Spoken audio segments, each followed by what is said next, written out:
Dear children, here our new topic is chemical evolution. We have studied origin of Earth and life start to origin on primordial Earth. And there were many theories related with the origin of life on Earth. Of these, the most accepted theory is chemical evolution. What is chemical evolution? The living system is evolved from biomolecules, that is by self-organization of biomolecules. Living system was evolved by self-organization of biomolecules, that is chemical evolution. Okay, ഇപ്പൊ ഇതൊരു primordial earth surface ആണ്. അവിടെ ആ ocean ഉണ്ടായിട്ടുണ്ട് അല്ലെ, ആ rain for millions of years and the water trapped in the depressions on the earth's surface and forming the ocean, primordial ocean. And during rain, inorganic molecules which were present on the earth atmosphere washed and reached on this earth surface and trapped in this ocean. അതാണ് ഇവിടെ കാണുന്നത്. നമുക്ക് നോക്കാം. ഈ theory first put forward by Oparin and Haldane in 1920s. Which theory? Primitive Earth with inorganic molecules react to produce organic molecules. Inorganic molecules occur spontaneously, they may converted into organic molecule. ആ ഒരു theory ആദ്യമായി കൊണ്ടുവന്നത് Oparin and Haldane in 1920s. അപ്പോൾ Haldane ഹൈപ്പോത്തസൈസ് amino acids could be spontaneously formed in primordial ocean. പിന്നെ പല bio macro മോളിക്യൂൾസും carbohydrate, protein, RNA, DNA അങ്ങനെ എല്ലാതും ഈ പ്രൈമോഡിയൽ ഓഷ്യനിൽ തനിയെ ഉണ്ടായി എന്നാണ് ഹാൾഡെയിൻ ആദ്യം പറഞ്ഞു. അമിനോ ആസിഡ് വരും അങ്ങനെ ഉണ്ടായി എന്ന്. അതുപോലെ തന്നെ ഒപ്പാരിനും. അപ്പൊ ഈ രണ്ടു പേരെയും ഒരുമിച്ചാണ് നമ്മൾ പറയുക കെമിക്കൽ എവല്യൂഷന്റെ ഫൗണ്ടേഴ്സ് എന്ന് പറയുക, Oparin and Haldane in 1920s. എന്താണ് ആ ഒരു theory? Life from inorganic chemical molecules. Okay, ഈ ബയോപോളിമേഴ്സ് പിന്നീട് ഒരു ലിവിങ് സിസ്റ്റമായി സെൽഫ് ഓർഗനൈസ് ചെയ്തു എന്നാണ് പിന്നീട് വന്ന തിയറീസ് അല്ലെങ്കിൽ എക്സ്പെരിമെന്റ്സ് പ്രൂവ് ചെയ്തത്. അപ്പൊ chemical evolution, life from inorganic chemical molecules. ഇവിടെ നമ്മൾ കണ്ടോ, that is self organisation of these biological polymers to living system. This is happened in primordial ocean. അപ്പൊ നമുക്കിവിടെ ആരെ കാണാം? വലിയ molecules, giant molecules with RNA, protein, carbohydrate, ഇങ്ങനെയുള്ള കുറേ മോളിക്യൂൾസ്, കുറേ ബയോമോളിക്യൂൾ കൂടിച്ചേർന്ന് ഒരുമിച്ച് ഒരു ലിവിങ് സിസ്റ്റമായി മാറിയതായിട്ട് കാണുന്നു. അപ്പൊ ഇവിടെ കണ്ടോ, ഒന്നിൽ നിന്ന് അത് ഇവിടെ എന്ത് ചെയ്യുന്നുണ്ട്? മൾട്ടിപ്ലൈ ചെയ്യുകയും ചെയ്യുന്നുണ്ട്. അപ്പൊ കുറേ ബയോമോളിക്യൂൾസ്, പ്രൈമോഡിയൽ ഓഷ്യനിൽ കണ്ട biomolecules, they are trapped in and covered by a membrane-like structure and forming into a cell-like structure. That is the first living form. ഒന്നുകൂടി നമ്മൾ ഒന്ന് ഓർത്തു നോക്കുകയാണ്. Lightning in early atmosphere. അപ്പൊ ആ അറ്റ്മോസ്ഫിയറിൽ എന്തൊക്കെയായിരുന്നു? Methylene, dicarbon, water, ammonia, hydrogen, carbon dioxide. ഇവിടെയാണെങ്കിൽ that is energy, supply of energy, radiation from sun, lightning, UV rays. അപ്പോൾ വളരെ എനർജറ്റിക് കണ്ടീഷനിൽ ഈ പറഞ്ഞ പല കെമിക്കൽസും പലതരം റിയാക്ഷൻസ് നടന്ന് അതിൽ ചിലപ്പോൾ അമിനോ ആസിഡ്സ് ഉണ്ടായിട്ടുണ്ടാവും. ആ അമിനോ ആസിഡ്സ് സ്പോണ്ടേനിയസ് ആയിട്ട് ബയോ പോളിമർ, ആരാണ്? അമിനോ ആസിഡിൽ നിന്ന് പിന്നെ ആരുണ്ടാവുക? പോളിപെപ്റ്റൈഡ്സ് ഉണ്ടായിട്ടുണ്ടാവാം. ആ പോളിപെപ്റ്റൈഡ്സ് അതുപോലെ തന്നെ മറ്റ് ഷുഗർ, ബാക്കി ഫോസ്ഫേറ്റ്, അങ്ങനെ എല്ലാം ചേർന്ന് അത് എന്തായി? ഒരു അഗ്രിഗേഷൻ ആയി, ഒരു കൂട്ടിച്ചേരലായി. അങ്ങനെ ഒരു ഫസ്റ്റ് ലിവിങ് സെൽ ഉണ്ടായി. ഈ പറഞ്ഞ കണ്ടീഷൻസ് ഒക്കെ ഉണ്ടായത് ഈ വാട്ടർ കണ്ടൻസ് ചെയ്ത് ഓഷ്യനായി ഭൂമിയിൽ ഓഷ്യനിൽ വന്നു ചേർന്ന ഈ ബയോകെമിക്കൽസിലാണ് പിന്നീട് വന്ന ഈ ഓർഗനൈസേഷൻ നടന്നത്. And finally it form into a living cell എന്നാണ് ഇവിടെ കാണിച്ചത്. അങ്ങനെ ഉണ്ടായ first life, first life appeared on earth. അവരെങ്ങനെയുള്ളതായിരുന്നു? They were very simple single celled organisms. Simple single celled organisms. കണ്ടോ, എല്ലാ ബയോമോളിക്യൂളും കൂട്ടിച്ചേർത്ത് ഒരു മെമ്പറൈൻ്റെ എൻവലപ്പോട് കൂടിയിട്ട് കാണുന്ന ഒരു സ്ട്രക്ചർ. ഇതായിരിക്കാം അന്നുണ്ടായത് എന്നാണ് പറയപ്പെടുന്നത്. It was 3 billion years back and are evolve in water. അതുകൊണ്ട് വെള്ളത്തിന്റെ സിഗ്നിഫിക്കൻസ് എന്ന് പറയുന്നത് it was evolve in water and they were heterotrophs. എങ്ങനെയുള്ള ഹെട്രോട്രോഫ്? Chemo heterotrophs. ആദ്യത്തെ life forms were chemo heterotrophs എന്ന് പറയും. And they were self replicating. നമ്മൾ മുമ്പത്തെ പിക്ചറിലും കണ്ടില്ലേ, ഇതിൽ നിന്ന് തന്നെ ബഡ് പോലെയോ അല്ലെങ്കിൽ അത്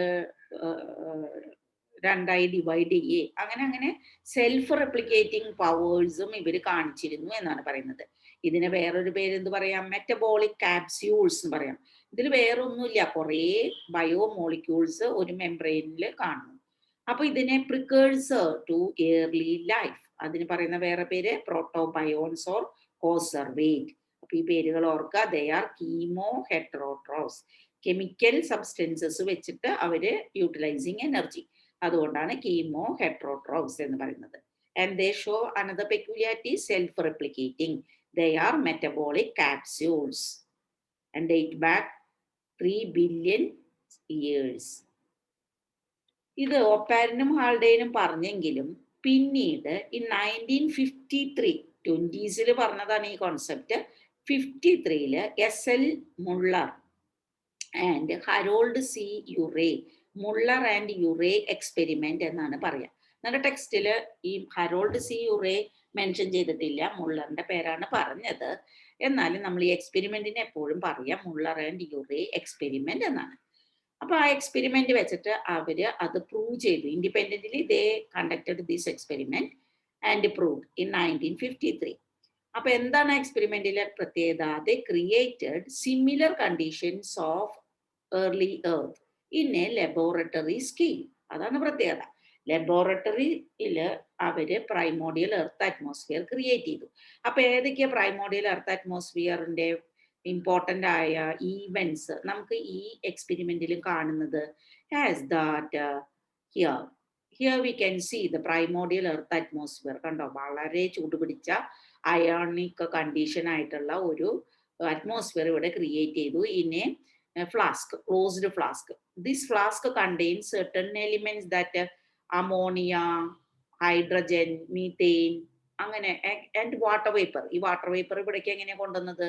വേറൊരു ഫ്ലാസ്കിൽ വെള്ളം എടുത്ത് തിളപ്പിച്ചപ്പോൾ ഈ water vapour it is collected in this flask, ഇതിൻ്റെ ഉള്ളിൽ കൊണ്ടുവന്നു.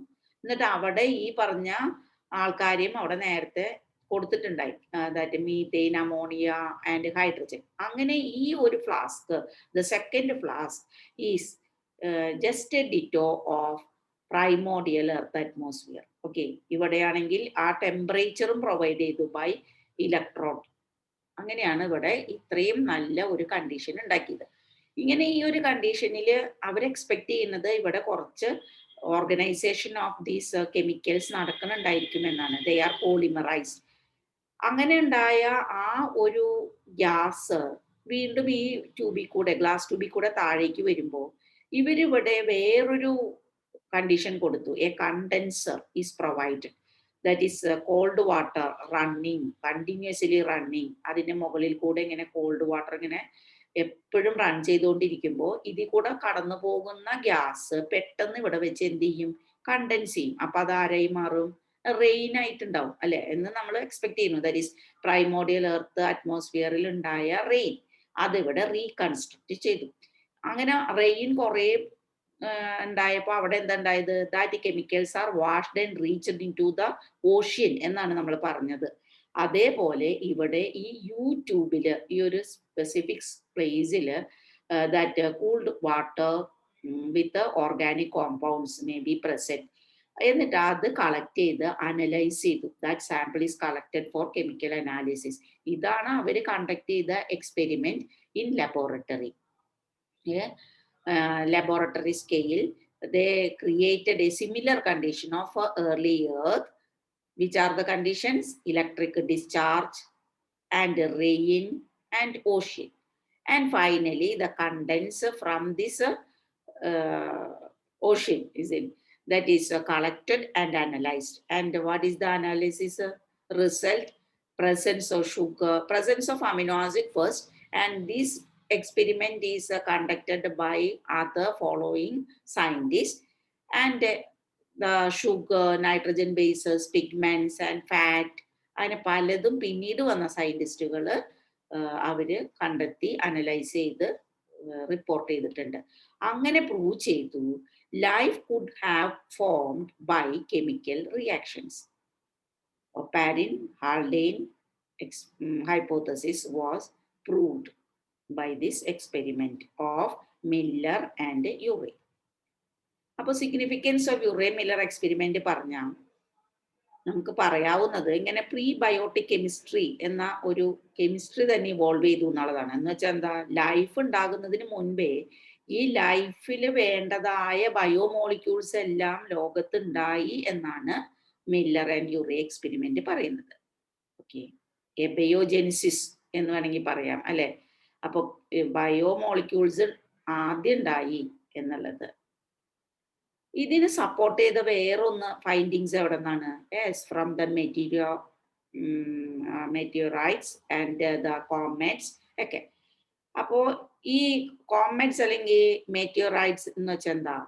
ദേ are rock pieces which strike the surface of earth from outer space.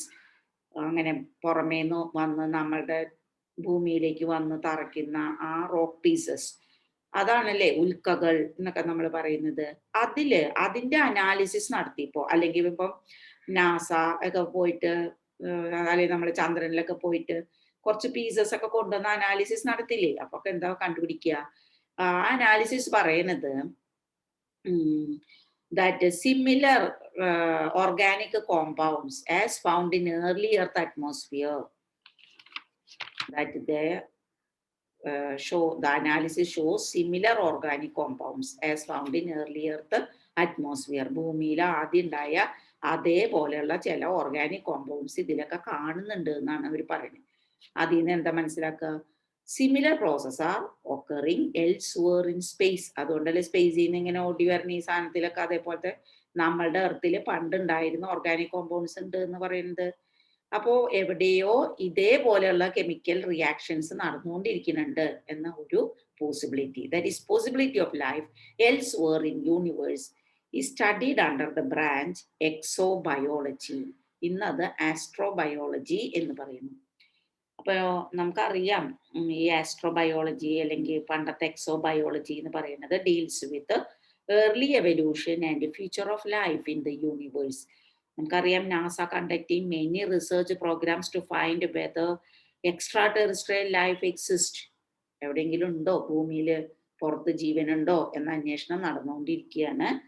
And if it does, how human can detect it, അല്ലേ? നമുക്ക് എങ്ങനെ അത് കണ്ടുപിടിക്കാമെന്ന്. ഓക്കെ, അപ്പൊ നിങ്ങളുടെ മുമ്പിൽ വലിയൊരു വേൾഡ് ആണ് തുറന്നിരിക്കുന്നത്. Okay, thank you.